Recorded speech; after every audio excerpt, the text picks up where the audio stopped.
Que diable allait-il faire dans cette galère? Non. C'est un peu court, jeune homme. Je m'avais pas dit que t'étais marié, toi. Après les chevaux, vous êtes la personne que j'aime le plus. Quelle bassesse. Bonjour et soyez les bienvenus dans La Troupe, l'émission qui vous explique le spectacle vivant. Avec mes invités, je vais démêler les ficelles du monde de la scène pour vous permettre de devenir plus efficace dans ce domaine artistique parfois complexe. Je ne saurais, moi, parler votre jargon. Conseils d'experts, création de spectacles, parcours et témoignages, on est là pour vous offrir des solutions concrètes et vous accompagner dans la réussite de votre projet professionnel. Des répétitions à la programmation, en passant bien sûr par l'administratif, Il est joli mon contrat, vous pouvez le déchirer mon contrat. on va tout décortiquer ensemble. Envie de faire passer votre projet à l'étape supérieure, de comprendre la profession et de repartir avec la tête légère et pleine de bonnes idées, vous êtes au bon endroit. Et ça commence tout de suite avec l'épisode du jour. Faut-il entamer une reconversion professionnelle pour être bien dans sa peau? Qu'est-ce que l'improvisation peut apporter à votre vie? Réponse tout de suite avec Maxime Cazard. Salut Maxime, Salut, comment tu vas? ça va? De la tech à l'improvisation, changer de vie par passion.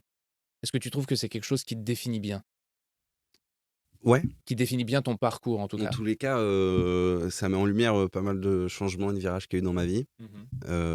Et j'aime bien que ça soit mis en lumière par le côté passion. Bah ouais, parce que si j'ai bien compris, l'improvisation, même si aujourd'hui ça fait partie de ton actualité fortement, c'est quelque chose que tu as toujours fait finalement. Ouais, l'impro, ça fait plus de 15 ans que j'en fais. Ouais. Et pour moi, avant d'être une pratique théâtrale, je pense que c'est une école de vie. Mhm. L'impro, ça m'a ouvert les yeux sur beaucoup de choses, sur l'acceptation, sur l'écoute, sur la construction en commun. Ouais. Pour moi, l'impro, il y a vraiment quelque chose de une personne et une autre personne vont créer une troisième entité. Donc c'est un peu la définition de la synergie. 1 + 1 = 3. Absolument. Et je pense que l'impro, c'est vraiment l'univers où cette magie se fait, quoi.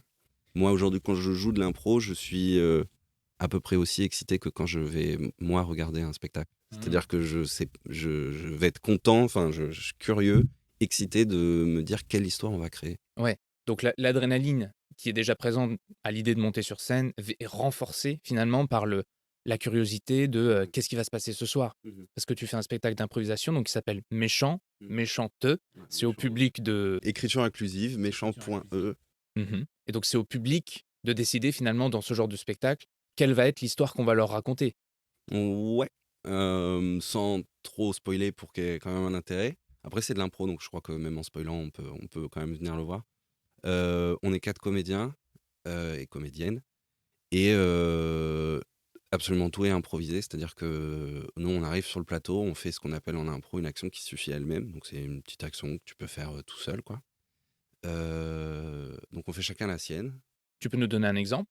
Ouais, une action qui suffit à elle-même, c'est genre repasser son linge, se laver les mains, faire à manger.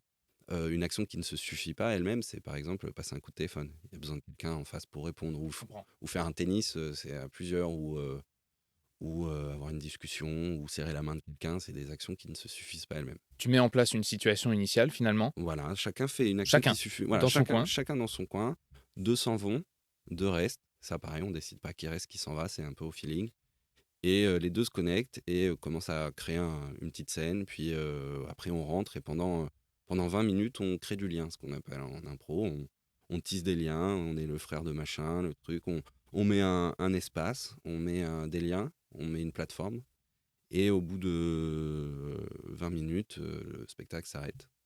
D'accord. C'est un spectacle de 20 minutes? Non, le spectacle, j'ai fait exprès de descendre la voix. Le spectacle s'arrête. Ah, c'est donc 20 minutes. C'est- Non, le spectacle s'arrête et on sollicite le public à ce moment-là, et uniquement à ce moment-là, pour leur demander, dans l'histoire qu'ils sont en train de découvrir avec nous, se cache un méchant.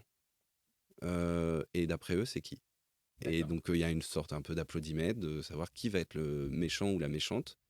Et une fois que le méchant ou la méchante a été élu, l'histoire continue et en fait, on voit ce méchant ou cette méchante se révéler, contaminer l'univers. Et voilà. Pour nous, c'est important, ce spectacle, Parce que l'impro, bien qu'elle a tendance à évoluer vite et tant mieux, ça a été longtemps rangé dans un type de spectacle plutôt humoristique, assez léger, pas trop de jeux, où on était plus dans de la punch, de la vanne, plutôt que de la construction théâtrale.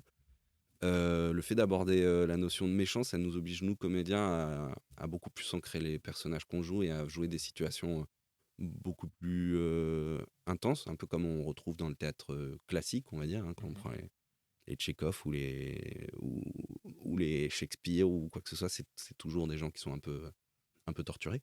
Et du coup, on veut mettre ça, appliquer, on va dire, la rigueur qu'on peut avoir au théâtre, l'appliquer en impro. Et aussi, pour nous, c'est un moyen de dénoncer et c'est un moyen presque politique de dénoncer un peu la méchanceté de tous les jours, c'est-à-dire pas le grand méchant de l'histoire, mais le grand méchant de toutes ces petites histoires de la vie. C'est un moyen de mettre un peu en lumière ça, de dénoncer ces choses-là et de les mettre dans un contexte réel, en fait, d'histoire, quoi. De montrer que dans le quotidien, finalement, il y a beaucoup d'éléments de méchanceté ou en tout cas d'éléments négatifs qui arrivent. Et c'est bien de prendre le recul, de se dire waouh, ça existe en fait. Et il suffit d'une petite chose, plus une autre petite chose pour qu'éventuellement ça dégénère, ou en tout cas, j'ai presque envie de dire, il n'y a pas de petite ou de grande méchanceté. Enfin, il y en a certainement, mais en tout cas, c'est pas parce qu'elle est petite qu'il faut l'ignorer et la laisser passer surtout. Donc c'est un peu un éveil du public qui se dit waouh, on a dit qu'il était méchant et pourtant je me reconnais peut-être dans ce comportement, ou alors j'ai vu ce genre de comportement, faisons attention. C'est un peu à ça que sert le théâtre, on va dire, d'une manière générale. À éveiller, ou en tout cas à repartir avec quelque chose en plus, quoi.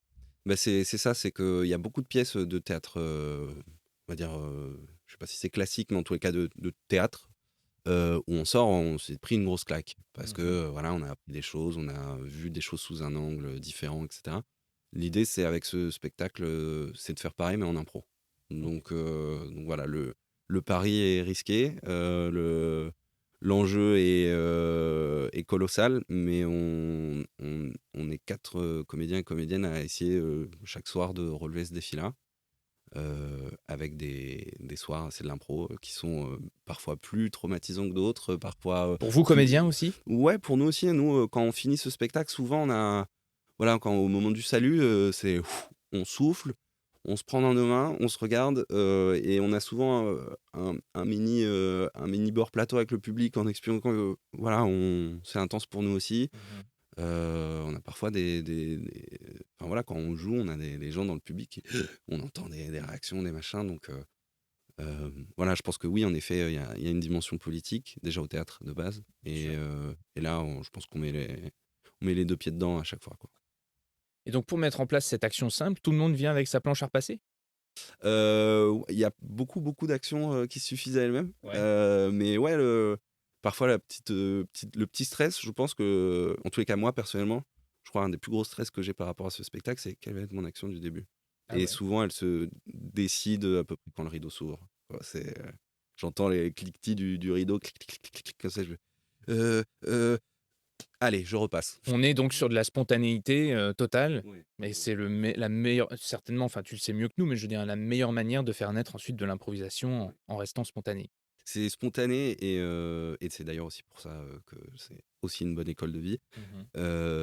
C'est suivre sa première idée, suivre son instinct, arrêter de se juger ou de juger les idées et les réponses qu'on peut avoir. S'il y a vraiment ce truc en impro, tu prends la première idée que tu as eue et tu l'exploites. Si tu commences à faire le tri dans ta tête de genre non, je crois que je peux trouver quelque chose de mieux, je peux faire quelque chose de plus marquant, c'est fini, t'es dans ta tête et c'est perdu. Magnifique, très belle leçon. On y reviendra d'ailleurs. Si, je pense que ça peut être très intéressant. Donc on parle de parcours théâtral rebondissant, avec des événements, des choses qui changent, mais Maxime Cazard, tu es quelqu'un qui a un parcours rebondissant. Je vais essayer de te le résumer en quelques mots. Tu commences en étant plutôt un mauvais élève, d'après ce que tu m'as dit. Tu termines quand même dans une école de commerce dans le Sud. Tu te rends compte que finalement, tu es capable d'être bon élève. D'ailleurs, tu finis chez Google, tu es engagé chez eux. Et aujourd'hui, tu es comédien, prof d'impro et coach en prise de parole, c'est bien ça ? Ouais. J'ai pas déformé d'éléments. Non. Donc on peut dire quand même qu'il y a il y a du changement, quoi. Il y a du changement, ouais. Ouais, mais c'est des changements qui, tu dirais, globalement, ont été... Quel est ton point de vue ? Est-ce que c'est quelque chose qui a été nécessaire ? Est-ce que c'est quelque chose qui s'est fait tout seul? Est-ce que c'est, J'allais dire pour certains d'entre eux, mais je pense qu'à peu près pour tous les changements que tu as cités, c'est des changements qui ont été assez disruptifs, ouais, sont arrivés vite, mais qui ont été d'un naturel chez moi qui ne m'a pas fait ressentir cette violence qu'on va souvent assimiler à l'image de disruptif, quoi. C'est des choses qui se sont relativement imposées à moi et qui m'ont semblé être des décisions tout à fait rationnelles et tout à ouais. fait logiques par rapport Mmh. à ce que je traversais. Et oui, c'est vrai que avec le recul, mais même parfois en parlant, parfois des retours, mais alors du coup, complètement quitter ça pour faire ça, etc. Oui, c'est vrai que Mmh. mis comme ça sur le papier, Ouais. c'est des gros virages et pourtant de l'intérieur, j'ai l'impression que c'est juste c'était à peu près ce qui était dessiné depuis le début, quoi. Donc Tu prends les choses avec, enfin voilà, tu as pris les choses à chaque fois avec le recul nécessaire et tu as fait les choses, mais on aura l'occasion d'y revenir d'ailleurs parce que je pense qu'on va aborder à un moment donné dans ce podcast, la question de la reconversion, même si je veux pas que ce soit le sujet central qui te définisse, mais je pense qu'il y a peut-être dans les personnes qui nous écoutent, des personnes qui se posent des questions Ouais. sur leur situation professionnelle ou d'ailleurs même indirectement sur, où ils en sont, en termes de sens dans leur quotidien, tu vois? Ou dans quelles actions est-ce Mmh. qu'ils se reconnaissent véritablement? Je te poserai à un moment donné la question, ce sera plus tard, mais est-ce qu'il vaut mieux faire, un travail dans lequel on est bon ou alors faire un travail qu'on aime? Tu vois? Il y a une subtilité qui est, gigantesque finalement, une fois qu'elle se développe, surtout pour quelqu'un qui travaille depuis 20-25 ans dans la même carrière. Mais avant de se lancer dans ces débats-là, est-ce que tu pourrais nous dire tout simplement quel était ton métier avant et en quoi est-ce que ça consistait au quotidien? Ouais, j'étais, business developer OK. avec l'appellation, américaine évidemment. Non, mais en gros, j'étais commercial, à cheval entre commercial et marketing dans tout ce qui était, ad tech, donc nouvelles techniques de communication qu'on appelle nouvelles, enfin voilà, maintenant c'est plus trop nouveau, mais en gros, mon métier consistait à démarcher d'abord, enfin prospecter, démarcher des clients de, parce que je jugeais intéressant leur business et potentiellement je pouvais les aider, qui faisaient pas trop de communication digitale, Mmh. d'identifier leurs besoins, d'identifier la stratégie qui pouvait leur être bénéfique, me présenter à eux avec cette stratégie, les convaincre qu'il fallait suivre cette stratégie pour développer leur vente ou leur chiffre d'affaires ou leur notoriété, peu importe. Et on partait dans une sorte d'accompagnement plus ou moins long terme ensemble.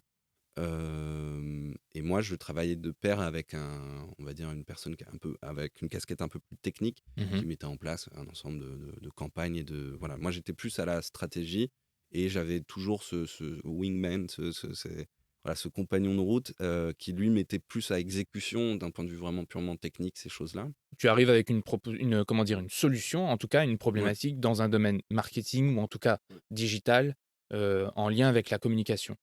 Et à ce moment-là, dans ce métier de l'époque, tu dirais que le côté artistique ou improvisation, si jamais il y en avait déjà, représente quel pourcentage? Enfin, est-ce que c'est présent dans ta vie? Est-ce que Ouais. c'est quelque chose que tu fais le week-end? Est-ce que c'est quelque chose auquel tu penses le soir? Alors c'est, l'improvisation, je la pratiquais du coup, au moins une fois par semaine. Ouais. Du coup, depuis pas mal de temps, hein, Mmh. et donc à ce moment-là aussi et dans mon métier, en tant que commercial,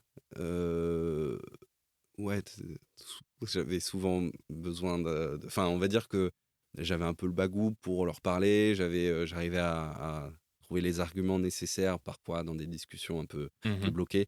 J'ai eu aussi plein d'échecs, hein, en tant que commercial, mais on va dire que oui, ça m'aidait, déjà à m'exprimer, à être, un peu plus, à l'aise à l'oral déjà, savoir enchaîner deux trois mots et pour faire une phrase et mine de rien, ça peut aider. Puis les mots peuvent avoir un impact, fort en Ouais. fonction duquel tu utilises, duquel tu as utilisé avant ou après. Mmh. On travaille dans des métiers où le mot a une place centrale, même s'il n'est pas exactement au centre. En tout cas, ça dépend des visions et de comment chacun Mmh. veut pratiquer, les arts de la scène. Mais en tout cas, on sait à quel point un mot dit d'une certaine manière peut avoir un impact, Ouais. noir ou blanc sur la personne qui est en face. Donc effectivement, déjà à l'époque, finalement, tu faisais appel a des compétences on va dire, d'élocution, oui, mais surtout de réflexion sur comment bien communiquer à mon client des solutions dont il avait besoin, Ouais. finalement. On est bien d'accord que c'était, entre guillemets, d'intérêt public, ou en tout cas dans un intérêt entrepreneurial. Voilà. Bien sûr, c'est Et il y a normal. il y a l'élocution, il y a le verbal, il y a la parole. Mhm. J'en parlais il y a pas très longtemps avec une amie. Il y a aussi psychologiquement identifier la personne à qui tu parles et ses besoins. Et on parlait de masque, justement, avoir comprendre assez rapidement qui est la personne en face de toi, quel persona, quel stéréotype tu as en face Ouais, de bien toi, sûr, ouais. et quel stéréotype ou persona tu vas pouvoir adapter et adopter plutôt. Adopter pour faire en sorte qu'on t'écoute plus ou qu'on ait confiance, etc. Et ça, c'est une chose aussi, je pense, que tu apprends en impro. C'est pas spécialement propre à l'impro, mais je pense que c'est propre à l'expérience. Et quand tu es commercial et que tu fais pas d'impro, tu vas avoir besoin, j'en sais rien moi, de 10 ans d'expérience pour Mm. maîtriser ce truc-là. C'est Ouais. vraiment un chiffre que je dis au pif. Bien sûr, oui, oui. Avec l'impro, vu que tu vis plein d'autres situations, tu rajoutes en fait des tranches de vie qui ne sont pas vraiment réelles, mais des tranches de vie que tu vas jouer, que tu vas vivre en tant que comédien. Tu vas apprendre plus vite, tu vas avoir une expérience un peu condensée. Ouais. Et donc, du coup, oui, c'est vrai qu'au travers de l'impro, j'avais déjà vécu des scènes, j'avais déjà dû apprendre à rassurer quelqu'un. Mm. On parle par exemple de statut, à comprendre quand tu as un statut haut ou un statut bas dans une relation, comprendre Eh oui. ce que ça fait une poignée de main, ou Eh ben ce que oui. ça fait une main sur l'épaule, ou ce que ça fait un petit surnom, ou parfois, moi c'était un peu ma technique, c'était très rapidement détendre l'atmosphère Mm. pas en disant des gros mots, mais en ayant un vocabulaire, on va dire, beaucoup plus populaire qu'arriver j'ai jamais mis de costard de ma vie, j'ai Mm. jamais. Enfin voilà, bon après il y a aussi un peu l'ADN Google derrière Oui, bien d'être sûr. hyper chill et machin, mais voilà, oui, il y a le verbal, mais il y a aussi une casquette psychologique, je pense, Bien sûr, qui hyper qui importante. venait aider. Et en fait, ouais, sur un coup de tête, j'ai passé ce qui s'appelle le concours de la classe libre à Florent. Mhm. Et je me suis dit, comme ça, en attendant, je débloque avec ma boîte un truc sur 1 an. Et donc, je suis allé voir ma boîte, un peu les fesses serrées, et je me suis dit, ok, je leur ai dit, écoutez, ça va pas bien dans le secteur aujourd'hui, donc je sais que vous avez besoin de moi. Là, j'avais mes collègues qui se cassaient, qui machin, c'était des recrutements, on accueillait des gens, des nouveaux, c'était le nouveau directeur machin, il restait 2 mois, il se cassait, enfin Ouais. bref, c'était vraiment une situation pas très agréable. Et je leur ai dit, ok, moi je reste pendant 1 an. Je vous promets d'être là pendant 1 an. Alors que vraiment les gens se barraient jour au jour, quoi. Tu vois, jour le jour, on avait des nouveaux départs. Je reste pendant 1 an. Pendant ce 1 an, moi j'étais hyper transparent avec eux, et eux ils invitaient à l'être aussi. Donc c'était pour ça, humainement, la boîte était vraiment cool. Mm. Mais je leur ai dit, je reste pendant 1 an, je taffe pendant 1 an. Moi le soir, je fais mes cours du soir à Florent pendant 1 an, ma première année. Et comme ça, après, rupture co. J'ai mon chômage pendant 2 ans et je fais 2e et 3e année de Florent. Et ils m'ont dit, ok. Donc Pas mal. voilà. C'est donc une transition que tu as quand même préparée. C'est passé d'une envie de changer de boîte à une envie de changer de vie, je pense. Sur Tu t'es projeté en te disant que peu importe la boîte dans laquelle tu allais aller après, pour faire ce Exactement, là job-là. tu viens de mettre le doigt dessus. Ok. C'est que quand je réfléchissais à quel job j'allais faire, Ouais. je me disais, mais en fait, c'est que je fasse ça ici ou que je fasse ça pour une marque, telle autre marque ou telle autre boîte, c'est pareil en fait. J'en ai marre de faire gagner de l'argent à des boîtes, j'en ai marre de faire gagner en notoriété des boîtes, je m'en fous en fait. Je suis déjà de base quelqu'un qui est... Je travaillais dans le marketing et j'ai jamais eu de télé, j'ai jamais écouté la radio, je m'habille, je connais même pas les marques. Enfin, tu vois, je m'en suis toujours un peu foutu de ça. Assez peu dépensier paradin, mais pas dépensier. Enfin, tu vois, c'est un Ouais. truc. Moi, mon salaire, je l'utilise pour manger, pour me loger, mais voilà, j'achète rien. Enfin, tu vois, donc j'étais vraiment un peu un ovni aussi dans ce truc-là aujourd'hui avec le recul, tu vois. Mais oui, t'as mis le doigt dessus, quoi. Il y a vraiment ce truc où quand je me projetais dans d'autres boîtes, je disais, ok, en plus la petite excitation de dire, ok, là il y a une offre qui correspond au truc, puis tu sais, tu laisses une nuit dessus, de reposer une nuit, et le lendemain tu te réveilles, tu vois, en fait, c'est la même merde, c'est la même merde là que là-bas, quoi. Ouais, il y a un sentiment à l'intérieur qui est vraiment difficile à décrire, mais où tu sais pertinemment que c'est pas dans cette direction que tu dois aller, quoi. Ouais. Et Et ce qui m'a conforté aussi, comme je te disais, en fait, il y avait ce truc de vouloir changer de métier et à la fois de vouloir changer de vie. Et je me suis dit, si je vais dans le théâtre, j'ai jamais fait Florent en me disant je veux être comédien ou je veux être metteur en scène. Ouais. Je me suis dit déjà, je veux juste kiffer ma vie en fait. Je veux Ouais, juste ouais. me lever le matin et me dire ok, c'est cool ce que je vais faire. Et je me suis dit surtout, et là un côté un peu pragmatique et on va dire c'est un peu monde de l'entreprise, je vais découvrir plein de métiers que je connais pas. Absolument. Et juste ça va m'ouvrir tellement de nouvelles options. Et je l'ai fait, c'est ça le leitmotiv, c'est ça qui m'a fait tenir et c'est ça qui m'a fait passer le cap, c'est de me dire au pire je fais ça et quitte à faire un métier commercial, mais je le ferai peut-être juste dans le théâtre.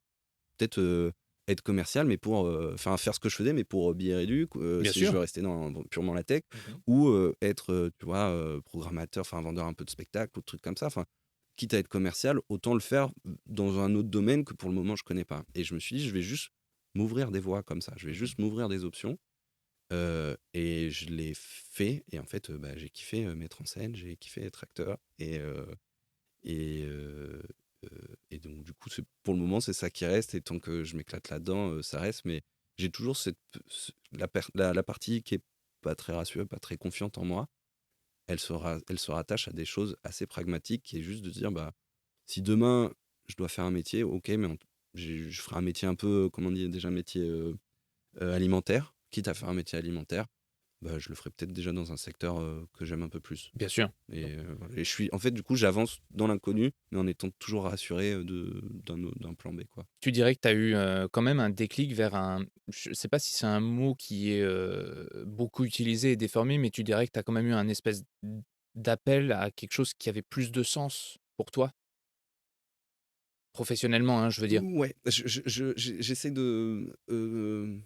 j'essaie de pas enjoliver le truc, encore une fois, même pour, tu vois, les personnes qui écouteront, etc., parce que je suis pas sûr d'avoir eu cet appel, tu vois. Enfin, il y a un truc un peu de conte de fées, tu vois, et je sais pas s'il y a eu cette magie-là, et je suis pas sûr qu'on ait besoin d'attendre cette magie-là pour le faire. C'est plus pour ça que je veux pas me dire oui, j'ai eu un appel Ouais. et c'était une évidence pour moi. Il y a vraiment un truc où j'y suis allé. C'est vraiment comme quand tu as peur, tu rentres, quand tu étais petit, que tu rentres dans une pièce, tu pousses la porte, mais tu sais pas ce que tu vas trouver.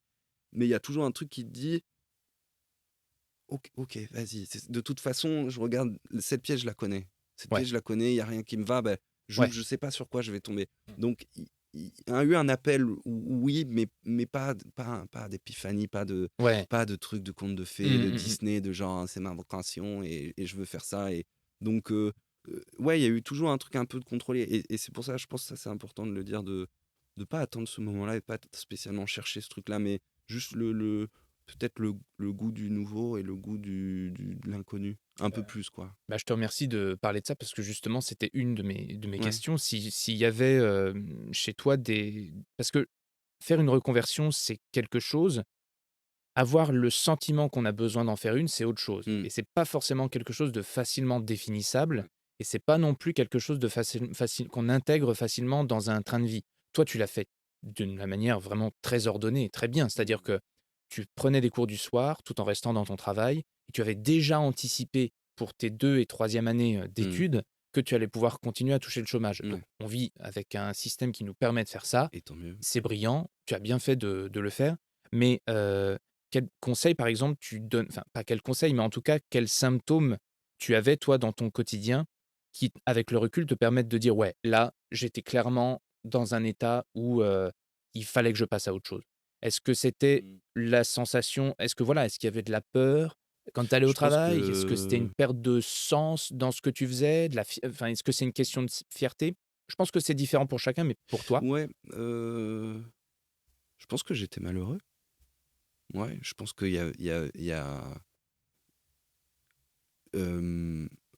ouais, je pense que j'étais malheureux, pas déprimé, pas à pleurer, mais juste, j'étais triste au fond de moi, quoi. J'étais une sorte de coquille qui s'asséchait petit à petit et qui perdait goût à la vie, goût aux choses qu'elle faisait. Enfin, je pense que dans notre société, on a tendance à oublier qu'on est des entités vivantes, quoi, qu'on est animé de désir et qu'on est animé de peur, de crainte, et que le système dans lequel on vit et qui est un système un peu qui se mord la queue, on est obligé de vivre un peu dans ce système et avec ce système-là pour continuer à vivre, c'est de trouver un métier pour gagner de l'argent, quelque chose de sécurité. J'entends souvent cette notion de sécurité. Bien sûr. Ça, il y a un truc, par exemple, dans ma personnalité, à un moment qui a clairement dit je boufferai des patates, quoi. Et si je suis vraiment en galère de thunes, et ben, à ce moment-là, je considérerais la notion de travail alimentaire. Donc, je suis certain que je suis privilégié dans un sens où, ou peut-être que des gens qui vivent déjà en mangeant que des patates n'ont pas n'ont pas, on va dire, cette marge de sécurité. Donc, oui, je pense pas que ce soit qu'une question de volonté. Et d'un autre côté, je pense pas qu'il faut se cacher derrière, enfin se cacher, trop se laisser retenir par des notions matérielles. J'ai un peu tendance à dire qu'on trouve un peu toujours des solutions. Après, encore une fois, peut-être parce que j'ai jamais pas trop confronté à des situations de difficulté, quoi.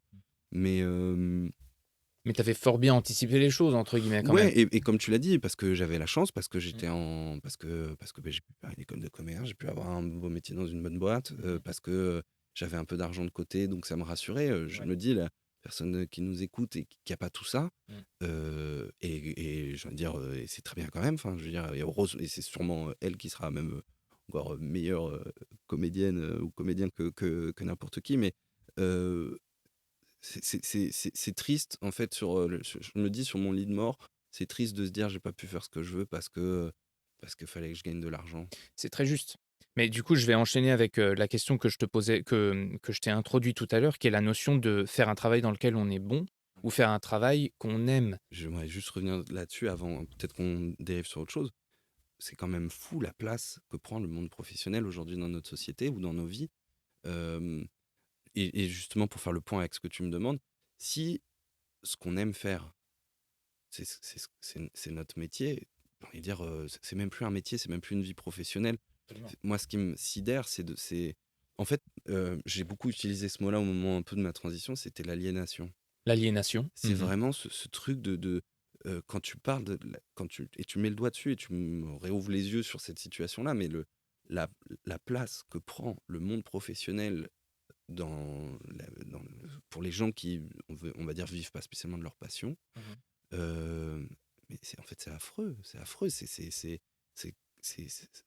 50, 60, 70% de leur vie de éveillés, quoi, on enlève les nuits, mais ils passent des journées entières au taf, une vie entière, et oui, il faut gagner sa croûte, et c'est ce que je disais, je vous jette pas la pierre.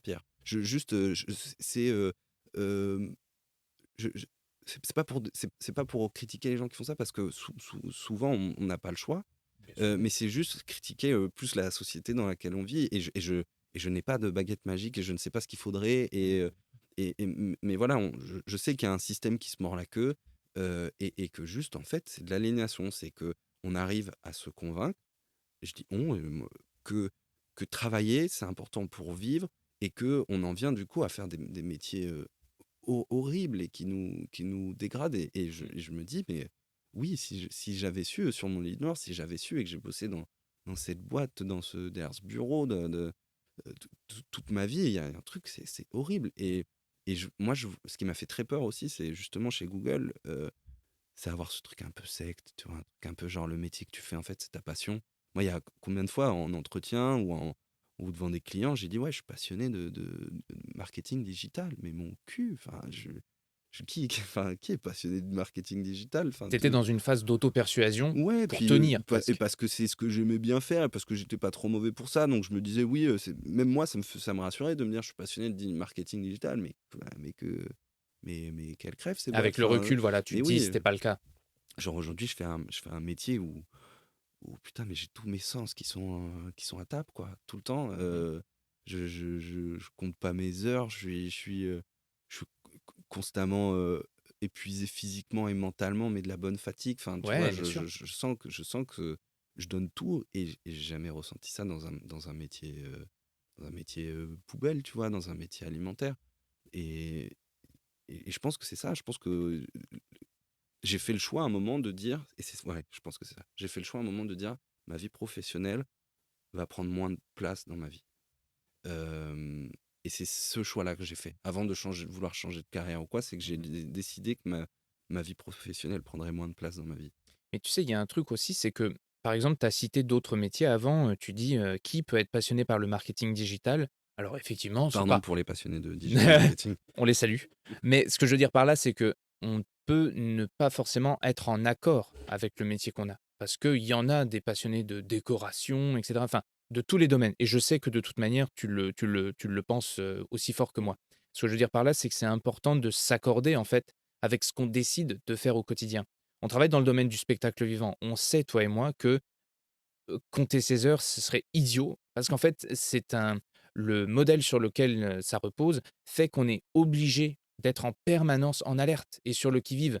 Mais, parfois pour le meilleur, en fait, parce que se rendre disponible pour saisir la nouvelle opportunité, se rendre disponible pour préparer le nouveau spectacle, le nouveau rôle, pour, rencontrer tel ou tel metteur en scène qui, demain, va t'emmener sur une expérience professionnelle qui dure 3 ans. Si tu décides de le faire 35 heures par semaine, ça va coincer, en fait. C'est-à-dire que on n'a pas la sensation de travailler presque, même si c'est du travail, mais il y a cette espèce de, on sent qu'on est au bon endroit, qu'on fait quelque chose qu'on aime, qui met tous nos sens à table, comme tu l'as très bien dit, et ça fait que finalement, on peut en faire 3 fois plus, quoi. Parce que d'un coup, il y a tellement de retours positifs, même si c'est dur, même si c'est stressant, il y a un peu du bon stress Ouais. aussi. Le fait de s'accorder avec ce qu'on décide de faire et d'y trouver, tout ce qu'il nous faut à l'intérieur, ça nous donne cette espèce de, liberté d'avoir la sensation de moins travailler justement, de moins être sous la contrainte. Même si on se contraint mentalement et physiquement, on est bien d'accord. Je crois que Confucius disait: «Faites un travail que vous aimez, vous ne travaillerez pas un seul jour de votre vie». Alors je pense, bon, je ne sais pas si c'est exactement de lui, mais enfin en tout cas, on en est un peu là. Mais Tu complètement. finis par faire ce qu'on appelle un métier passion, tu dirais? Oui, je sais pas, cette étiquette, je l'entends depuis quelques années, Ouais.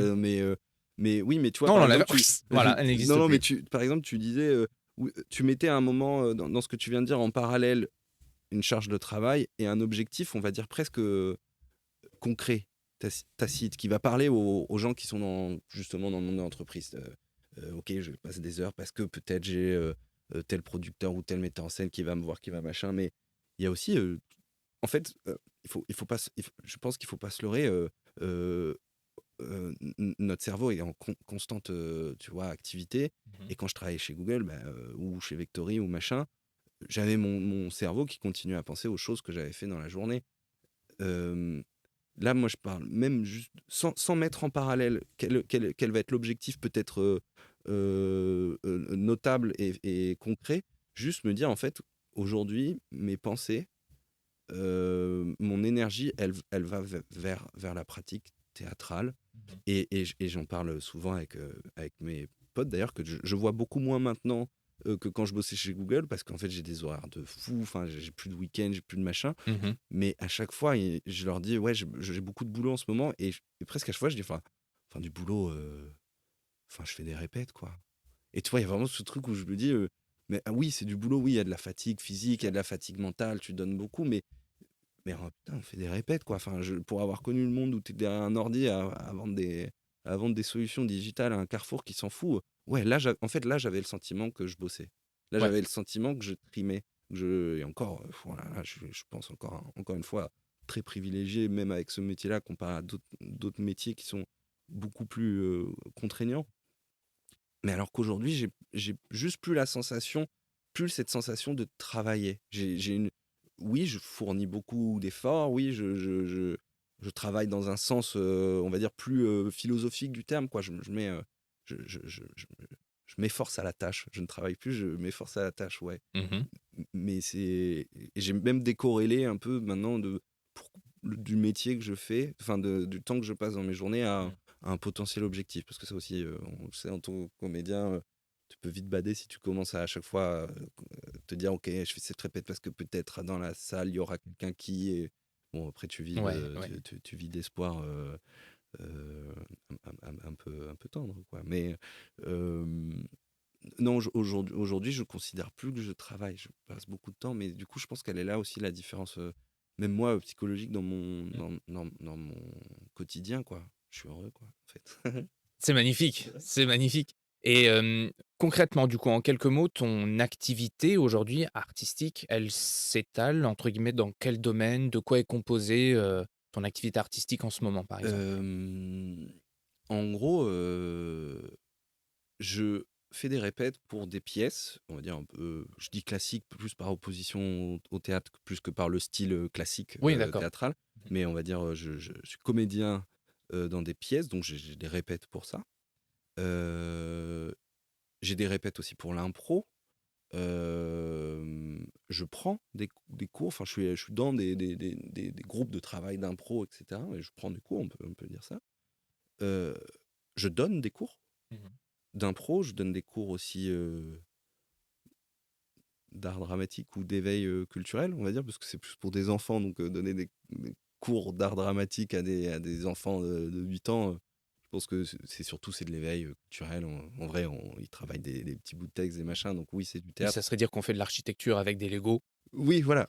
Techniquement, c'est voilà. possible, mais Mais remettons voilà, la c'est vache ça. dans son étable. Au milieu du Cette village. expression n'existe pas, mais je crois que c'est le clocher au milieu du Oui, village. mais la vache dans son étable marche du coup parfaitement. Allez, on la dépose dès demain. On dépose le brevet.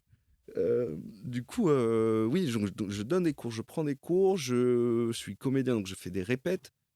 Donc concrètement, tu travailles dans le domaine de l'improvisation, dans le domaine de la voix, sur scène, mais tu travailles aussi en tant que metteur en scène. Donc, ça fait combien de temps que tu n'as pas entendu le mot routine, par exemple, ou que tu ne Ah t'es pas ouais, dit, je suis dans une routine, ou tu t'es dit, ce que je fais m'ennuie un peu en termes de... ouais. Non, alors parfois, j'ai vraiment le sentiment de me prendre des rouleaux compresseurs dans la tronche, mais routine, non. Je me rappelle d'une fois, et je pense que c'est bien aussi de donner tout le décor, mais je me rappelle une fois sortir de chez moi, j'étais accompagné, et la rue était déserte. Mais déserte. Et je me retourne vers cette personne, je lui dis, mais il n'y a personne dans la rue. Ouais. Elle me dit, mais on est dimanche. Et j'ai pleuré. Et vraiment, je me suis dit, j'étais tellement à bout. Ah ouais, de fatigue. Ouais, je savais même plus quel jour on était. Quand elle m'a dit, on est dimanche, je me suis dit, mais alors attends, en fait, là, on s'est levé à. Enfin, on va à l'autre bout de Paris pour faire une répète à 9h du mat, un dimanche. Et c'est pas parce qu'on kiffe le dimanche et qu'on avait fait un brunch, c'est juste parce que absolument tous les autres jours de la semaine, j'étais rempli de 9h à 22h et que du coup, c'était à peu près le seul créneau qui restait pour faire le truc. Et là, je me suis dit, putain, mais, mais même là, je me sentais pas malheureux, comme j'allais au taf en traînant des pâtes. Tu vois, C'était pas des larmes c'est juste, de... ouais, c'était juste des putain, je suis à Les bout nerfs. de fatigue. Oui, c'est ça, c'est des nerfs, mais c'est pas. Mais je suis quand même 10 fois mieux dans ma peau là, un dimanche matin à 9h dans la rue en train de chialer de fatigue que à 15h derrière un bureau en train de vendre des solutions digitales à un couillon de client qui a des milliers d'euros et qui veut pas m'en lâcher 1000. Culé. Donc, je pense qu'à l'époque, du coup, quand tu étais dans ces boîtes-là, il y a des choses auxquelles tu faisais attention, les chiffres, peut-être par exemple, le salaire aussi qu'on te promettait, ça devait être des paramètres importants, à quel point tu étais efficace, etc. Mais je pense qu'aujourd'hui, ton attention, elle a dû totalement shifter, je pense. Ou en tout cas, totalement shifter, elle a dû évoluer, changer. Tu dirais que tu es passé de... Quelles étaient à l'époque tes priorités et qu'est-ce qu'elles sont devenues aujourd'hui? Ou si pas tes priorités, en tout cas, les choses auxquelles tu faisais attention dans ton Des quotidien. KPI. Ouais, voilà, tes indicateurs clés de performance. J'ai jamais été quelqu'un de très porté sur la thune aussi. Donc le salaire, on va dire, une fois que j'avais coché la case de ça va, je peux vivre, on va dire que je crois que j'ai jamais vraiment demandé d'augmentation ou comme ça, ou si je l'ai fait une fois, c'est parce que d'autres l'avaient fait et je me suis dit, bah vas-y, moi aussi. Pourquoi pas moi? Mais une fois que j'avais coché cette case de ok, c'est bon, j'ai un salaire suffisant pour vivre, choses ont fait que chez Google, gagnais du coup plutôt bien ma vie, même au-dessus de toute façon ce que je pouvais dépenser ou quoi. Donc c'était clairement plus trop un souci, mais c'était plus un souci parce que je l'avais. Donc si on Bien l'a sûr. pas, c'est clairement un souci. Encore une fois, et c'est pour ça que je me considère privilégié dans l'équation. Mais je pense que ta question, elle met le doigt sur un truc, c'est que je crois que dans ma vie d'avant, j'avais pas trop d'objectifs de vie. Tu vois, justement, j'ai pas trop de KPI, si ce n'est ces trucs un peu financiers ou quoi. Et vu que j'ai jamais été très dépensier, je sais que par exemple pour d'autres, c'était avoir assez d'argent pour commencer à investir dans la pierre ou commencer à vouloir fonder une famille ou pouvoir se payer les derniers trucs, les machins. Moi, j'étais pas trop dépensier. Bon, j'avais de l'argent, je le dépensais pas spécialement. Je n'avais pas spécialement d'objectif d'acheter une maison ou quoi, ou un machin. Euh, Alors qu'aujourd'hui, oui, j'ai beaucoup plus d'objectifs et qui sont divers et variés et qui sont très facilement atteignables si juste je me sors un peu les doigts du cul, et d'autres qui sont, mais genre, tout simplement impossibles. Il faudrait, tu vois, alors, la main du destin qui vient de me prendre pour ça. Mais justement, aujourd'hui, j'ai plein de petits objectifs, plein de petites, je sais pas, de petits trucs que je peux aller choper quand je veux, quand j'ai besoin. Et plein d'endroits de réconfort, en fait, plein d'endroits de kiff. Genre, une simple répète peut être un truc que j'attends et un truc que j'ai envie de faire cette répète. J'ai envie de faire ce podcast, ou j'ai envie. Enfin, c'est tout con, mais tu vois, ce podcast, j'y pense depuis quelques semaines, enfin, tu vois, depuis qu'on s'est eu, et je me suis dit, putain, ça va être drôle, ça va être marrant, enfin, ça va être surprenant. Il y a un peu une partie de moi qui se tressouille un peu, et en fait, juste, je vis, quoi. Ouais, bien Depuis sûr. tout ce temps, l'idée de ce podcast me fait vivre à l'échelle de ce podcast. Il y a d'autres Bien trucs, tu sûr. vois, dans ma vie en parallèle, mais juste quand j'y pense, tac, ça rajoute un petit piment, un petit truc. Et je pense pas avoir vraiment ressenti ça. Peut-être que je l'avais à ce moment-là, mais en tous les cas, avec le recul, c'était probablement pas aussi important que ce que je ressens aujourd'hui, quoi. Tu dirais qu'il y a un pétillement qui s'est installé, Ouais, si grave. on peut utiliser Oui, ce, c'est un ce mot-là. très beau mot. Ouais, c'est ça. Ouais. Magali, par exemple, que tu connais, qui fait Ouais. partie de notre équipe, je ne suis pas tout seul à préparer le podcast, j'ai une équipe brillante derrière moi qui m'aide à préparer ces épisodes au quotidien. Elles sont là aujourd'hui, on les remercie. Magali, qui fait partie des personnes qui préparent cet épisode avec moi et donc que tu connais, t'a demandé vraisemblablement un jour, si tu gagnes au loto, tu ferais quoi? Et tu lui aurais répondu, je ferais exactement ce que je fais maintenant. Ouais. C'est vrai ça? Ouais, je crois, ouais. C'est une sacrée victoire. Enfin, une victoire. Pour la Française des Jeux. La Française des Jeux, je pense, n'a pas grand-chose à voir dans cette histoire. Mais d'ailleurs, ils ont plutôt perdu parce que tu ne vas pas jouer au loto. Oui, c'est ça. Mais c'est ça qui est intéressant. Ouais, je pense que si je me repose cette question-là, ouais, carrément. Enfin, c'est plus dans une logique de qu'est-ce que je veux changer avec du fric, quoi. Enfin, tu vois. C'est là que je voulais en venir. Bah C'est ouais. finalement la perspective de se dire que c'est pas la quantité de pognon que tu as de côté ou que tu rentres chaque mois qui fait que tu te trouves dans une situation agréable à vivre. Ce qui m'excite aujourd'hui, c'est d'être appelé pour bosser sur un projet, de bosser sur ce projet, de me rendre compte en travaillant ce projet-là que en fait cette personne que je connaissais pas, ou peu ou mal ou bien, et en fait c'est encore mieux de me rendre compte qu'en fait ce rôle il me prend la tête de passer des heures à apprendre mon texte. Qu'est-ce que c'est chiant. C'est chiant. Euh, Personne n'a trouvé la manière de rendre ça agréable. hein. Enfin, je Terrible. veux dire, c'est ça qui m'excite. C'est ces petites bulles-là qui m'excitent. Donc, je vois pas en quoi l'argent. Si j'avais plein de thunes, je ferais de la promo de ouf pour mon spectacle, tu vois, pour qu'on y ait plus de monde qui vienne le voir. Et encore. Est-ce Mais que tu voudrais pas faire un peu de synergie marketing par hasard? de synergie marketing. Bah, il semblerait que tu Euh, aies travaillé là-dedans. Mais Ouais, non, j'ai pas envie de. Enfin, pour le moment, j'ai pas envie de mettre des thunes là-dedans. C'est surtout. Je suis au début, je suis. On rêve toujours de plus, hein. Je suis pas Bouddha, mais je pense pas que l'argent soit la solution pour ça. Je pense que le temps, l'expérience, la chance, le talent sont plus des ingrédients. Tu vois, si la Française des Jeux proposait un loto talent, ouais, peut-être je jouerais, quoi. En fait, de base, j'ai jamais eu trop de passion, tu vois. Même aujourd'hui, le théâtre, comme je disais tout à l'heure, c'était pas une évidence, c'était pas un truc. Même aujourd'hui, mes potes parfois qui me disent oui, mais toi tu vis de ta passion. Ouais, enfin, je kiffe ce que je fais. Est-ce que c'est ma passion? J'ai peur qu'un jour, si je me dis ok, c'est ma passion, du coup, je veux plus le faire. Non, mais moi, je suis historiquement un petit geek. Voilà, j'aime rester un peu aussi dans ma grotte derrière mon PC à jouer aux jeux vidéo. Ça occupe une partie de ma vie, clairement. Enfin, du coup, quand je me fais pas bulldozérisé. Bulldozérisé. Bulldozérisé. On va le rentrer aussi. On va le rentrer aussi. J'appelle le Larousse. J'aime passer un peu de temps sur mon ordi, plutôt vraiment en mode un peu ermite aussi, quoi. Enfin, ermite même psychologique, quoi. Je m'enferme, je me mets Dans un ta peu dans ma bulle. bulle.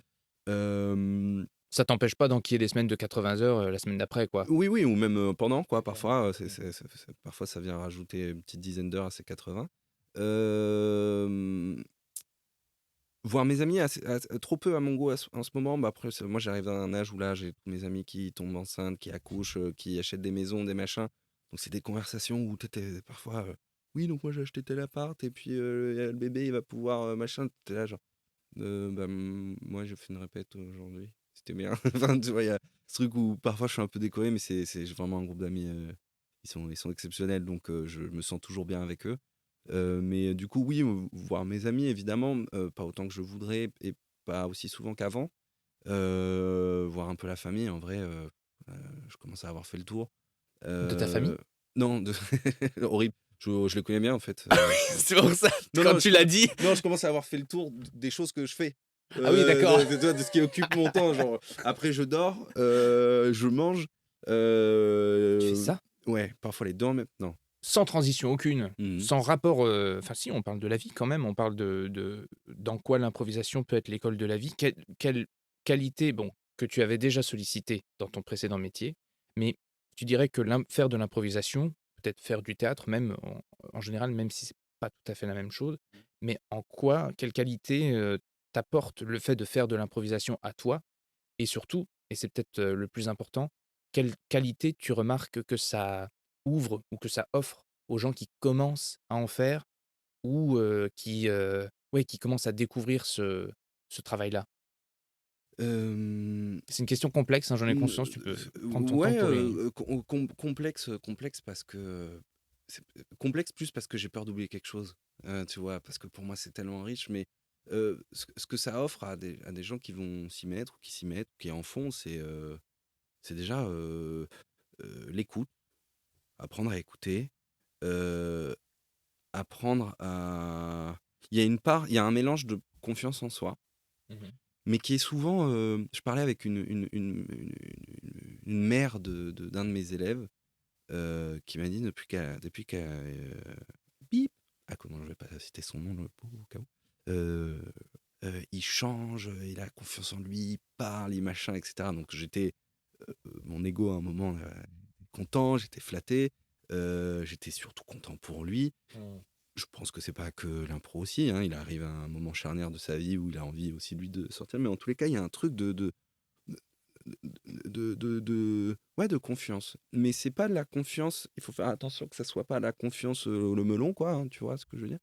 Mais du coup, avec l'impro, ça t'apprend aussi, et c'est ce que je disais tout à l'heure de synergie, c'est que en fait, t'es pas seul sur le plateau, et que c'est ensemble que tu vas créer. Et ça, tu le vois en impro, vraiment les écueils du début, c'est t'essayes d'avoir le début, le milieu, la fin de l'histoire, de comprendre, de faire en sorte que les gens ont compris, et que du coup, tu vas raconter l'histoire que tu as eue dans ta tête. Le moment où tu commences à kiffer en impro, et je pense aussi où ça commence à être bon, et pour les comédiens, et pour le public, c'est le moment où tu penses à un truc, tu avances cette pierre, et tu vois ce que ça bouge dans l'écosystème qui est déjà en place sur le plateau. Et d'avoir une autre personne qui va pousser une autre pierre, et d'être à la fois aussi content d'être suiveur que leader en impro, tu vois, et que ça se fasse, que ça soit des basculements sur des microsecondes, sur des micro-prises de décision. Et donc, du coup, ça t'apprend à la fois avoir confiance en toi, et à la fois avoir une espèce de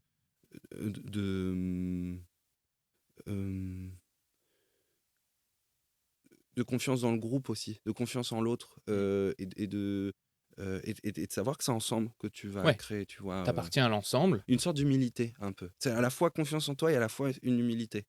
ce qui est pas contradictoire. Ce qui n'est pas contradictoire, mais que je pense si tu pousses un peu à l'extrême la confiance en toi, tu perds l'humilité. Et c'est pour ça que c'est important pour moi de mettre bien les deux, bien pousser ces deux éléments ensemble en parallèle. Du coup, l'écoute, puis après du fun, quoi. Tu te marres, quoi. C'est ce que je disais, même moi en tant que comédien, quand je vais jouer mes chants le soir, je suis excité de me dire, putain, mais qu'est-ce qu'on va faire? C'est vraiment tu sais, c'est comme si tu regardais un film et que tu pouvais à tout moment dire oh, est-ce qu'il pourrait dire ça le personnage, est-ce Eh ouais, que machin ou... switcher l'intrigue. Ouais, c'est ça, ou même sans de gros changements, mais juste, tu vois, tu regardes un film ou même une pièce et de se dire, ok, il réagit comme ça. Putain, moi, je crois que j'aurais réagi comme ça. Bah, au lieu de te dire, du coup, de rêvasser en plein milieu de la pièce, qui est d'ailleurs du coup un peu chiant parce que tu loupes plein de trucs, mais de rêvasser en plein milieu du film ou de la pièce, te dire, ouais, s'il avait réagi comme ça, bah, en fait, t'es là et tu le fais, quoi. Et tu te poses au final pas cette question, juste tu réagis et du coup, t'es à la fois au spectacle et à la fois tu fais le spectacle avec l'impro. Et je pense que appelons ça, enfin, je vais résumer ça par le terme de théâtre participatif, ou en tout cas un théâtre ou un spectacle vivant dans lequel le public est invité à participer, je pense, a beaucoup à nous apporter, et nous, comédiens, et à apporter aussi au domaine et au public. Je pense que ça serait très intéressant de multiplier, en fait. On l'a vu, hein, il y a eu quelques pièces, j'ai pas de nom en mémoire, mais où ils en avaient 8 versions, par exemple, et le public pouvait décider à tout moment comment dire, de quel embranchement allait être choisi pour aller jusqu'au dénouement, avec des fins différentes. Très intéressant, savoureux certainement à voir, excitant en tant que comédien de se dire tiens, qu'est-ce que ce sera ce soir. Il y a beaucoup de qualités, je pense, à aller chercher dans ce domaine-là. Bien sûr, ça nécessite la préparation et le travail en amont, certainement plus important. Mais tu m'as dit un truc au tout début du podcast, tu m'as dit on parlera peut-être plus tard du fait de suivre son instinct, je pense que c'était ce que tu as dit, et tu dirais qu'aujourd'hui, plus facilement, tu fais abstraction de peur ou de choses qui te retiennent éventuellement pour aller dans une direction qui spontanément te donne envie ou en tout cas te dit que c'est par là qu'il faut aller? Ouais, je crois. Je crois. Je pense que je suis, comme tout le monde, soumis à beaucoup de stress, beaucoup de peurs, certaines que j'exprime, certaines que j'enferme aussi. Mais en tous les cas, j'aime l'idée que la vie, c'est tu avances, et à un moment, tu as différentes options, tu as différents chemins. Et en fait, se poser la question uniquement à ce moment du carrefour, de se dire, OK, quel chemin je prends? Je sais plus à qui j'en parlais, mais je faisais ce parallèle. Je disais, si tu vois, tu visualises un point très loin dans ta vie, un objectif très loin dans ta vie, à chaque virage, tu vas te poser la question, quel est le meilleur virage que je peux prendre, etc., pour ce truc-là. Donc, toute ta vie, tu vis dans un espèce de contrôle, de souffrance ou pas, mais en tous les cas, de contrôle, de volonté de contrôler, de doute, etc., permanent, pour arriver une fois à l'objectif final, peut-être, donc déjà, c'est même pas sûr, et que si tu y arrives, ça se trouve, c'est même pas ça que tu voulais à la base. C'est le truc que tu t'étais fixé il y a 15 ans, en te disant, Ouais. ça, c'est mon objectif que je veux, tu passes 15 ans à y arriver, tu y arrives et tu dis, putain, en fait, c'est pas ce que je pensais, c'est pas ce que je veux. Alors que je me dis, si à chaque virage de ta vie, tu prends le chemin qui t'inspire le plus, qui te fait le plus plaisir, qui t'anime le plus, peu importe tes valeurs à ce moment-là, bah, je me dis, sur ton lit de mort, ou à la fin, tu pourras pas regretter ce que tu as fait, tu as toujours suivi ce que tu kiffais faire. Et du coup, Bien que ça change en fait. ouais, voilà, mais du coup, ça te fait un chemin pas spécialement tracé, et moi, ça me rassure tellement cette vision-là. Donc oui, je crois que j'essaie de faire ça, j'essaie de suivre au quotidien mes envies, alors bon, après, il y a toujours des contraintes matérielles, physiques, sociétales qui font que on m'avait un loyer, quoi. Mais ouais, j'essaye de suivre ce qui m'anime, en tous les cas. On a rencontré une chorégraphe une fois dans une expérience passée, très, très, très intéressante, qui avait un doctorat je ne sais plus, Augusta, tu te souviens du nom? Doctorat en esthétique. Et à un moment donné, on finit par discuter avec elle de sa manière de danser et on voit qu'elle fait travailler ses élèves sur beaucoup de spontanéité, mais même dans la gestuelle. C'est-à-dire que, OK, c'est chorégraphié, mais on chorégraphie tout à partir de mouvements qui sont spontanés, pas nécessairement réfléchis et plutôt improvisés. Et on lui dit: «Mais quel état d'esprit vous abordez?» Je sais plus quelle question on lui a posée, mais c'était proche de ça. «Quel état d'esprit vous abordez quand vous décidez de partir dans une direction chorégraphiée pour savoir que, c'est la bonne enfin, pas forcément la bonne manière de faire, mais que c'est par là que vous voulez aller?» Elle nous a dit: «C'est très simple, c'est prendre une paire de dés, les jeter sur la table, regarder, dire: "Ça fait 7 Et ben 7, absolument 7 Et depuis le début, c'était 7 Et en fait, on a beaucoup aimé cette image-là qui est que, voilà, on est sans arrêt, amenés à faire des choix effectivement et que lorsqu'il y en a un qui s'impose à nous de manière, presque, organique, parce qu'on a envie d'aller par là, parce que ça nous semble être la bonne solution, et bien absolument. C'est par là, et ça a toujours, entre guillemets, été par là. Aujourd'hui, je n'ai qu'à emprunter ce chemin-là. Et c'est très vrai. Et je me dis même, si t'as pas de dé ce jour-là, quel chiffre tu penses? Vas-y, bah tu suis ça. Et je pense que c'est plus tard, tu diras, mais en fait, si j'ai pensé ce chiffre-là, c'est probablement parce que ci et parce que ça.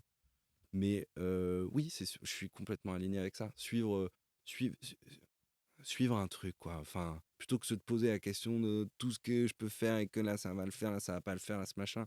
Je dis pas demain, je sors dans la rue, je ferme les yeux et je me dis, ok, de Ouais, toute c'est façon, je bon. marche, voilà. Mais en tous les cas, suivre, dès qu'on a un choix à faire, suivre celui qui nous anime le plus. Et je me dis, c'est quand même. Enfin, je sais pas, mais ça m'a l'air d'être quand même une bonne recette pour le bonheur. Enfin, tu vois, je me dis, si toute ta vie tu fais ça, en théorie, bon, bah oui, tu vas probablement passer à côté de certains objectifs que tu aurais pu avoir en suivant ça, etc. Mais encore une fois, est-ce que cet objectif-là, tu es sûr dans le temps d'y arriver que c'était le bon ou que c'est vraiment qui t'animera Je le vois d'ailleurs beaucoup dans le jeu vidéo parfois. Tu passes des heures à jouer à un truc, un machin pour que tu arrives à tel niveau, que tel truc. Une fois que tu y es, bon, bah, tu as l'impression d'avoir fini le jeu, quoi. Tu vois.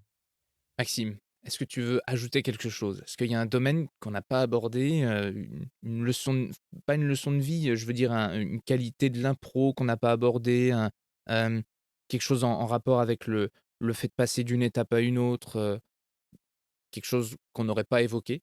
Avoir le goût d'essayer, ça serait ça. Et ça marche pour l'impro, ça marche pour le théâtre, ça marche pour tout, mais c'est essayer, quoi. Essayez. Dès que vous pouvez, dès que vous y pensez, essayez. Enfin, on est trop dans une société matraquée avec l'échec. Enfin, genre, tu as envie de faire de l'impro, t'es curieux, essaye. Puis, bon, bah, ça te plaît pas, t'arrêtes. Enfin, tu vois, t'as envie d'essayer de la poterie, bah, vas-y, fais de la poterie. T'as envie d'essayer de vivre dans le sud, bah, tu vis dans le sud. Et puis, bon, bah, ça te plaît pas, tu te trouveras ailleurs. Enfin, je veux dire, il y a tellement euh, on, quand on fait pas les choses, on pense à 10 000 problèmes et 10 000 freins, 10 000 choses qui sont impossibles et qui vont nous embêter, qui vont être problématiques. Au final, c'est souvent quand on est face à ces problèmes-là qu'on trouve leur solution. Donc, allons-y, quoi. Ne posons pas des problèmes qui sont pas encore là, auxquels de toute façon on n'a pas les solutions. Avançons, cognons-nous contre le mur pour nous dire, putain, en fait, il y a une porte là. Bon, bah, je vais prendre cette porte. Ouais, un Tu peu vois, à l'aveugle, ouais, la enfin, poignée était là, essayer, quoi. je pense que c'est un truc. Mais je le dis presque pour moi aussi, quoi. Tu vois, c'est vraiment un truc. Essayons, quoi.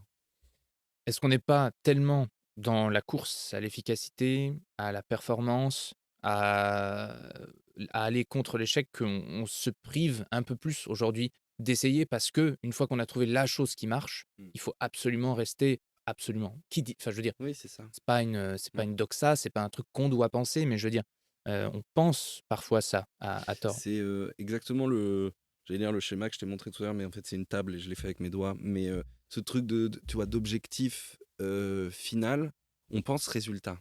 Et je le vois, même, il y a un truc, je sais plus comment ça s'appelle, t'es résultat driven, un truc comme ça. T'es animé par un résultat. Et on est dans une société où on est animé par un résultat. Et on en oublie tout le chemin avant. Soyons animés par le chemin, quoi. Par ce truc-là. Soyons animés par le chemin plutôt que. Essayons le moins possible, on va dire. Voilà, essayons le moins possible de prendre des décisions pour viser tel ou tel résultat. Prenons des décisions parce qu'elles nous animent plus faisons ce choix parce qu'il nous anime plus qu'un autre choix. Et on verra le résultat plus tard. Enfin, on verra l'impact que ça a. Encore une fois, dans la mesure du possible, dans Bien sûr. le temps, l'argent, l'énergie disponible à ce moment-là, etc. Mais je pense que voilà. Merci Maxime. Merci à toi.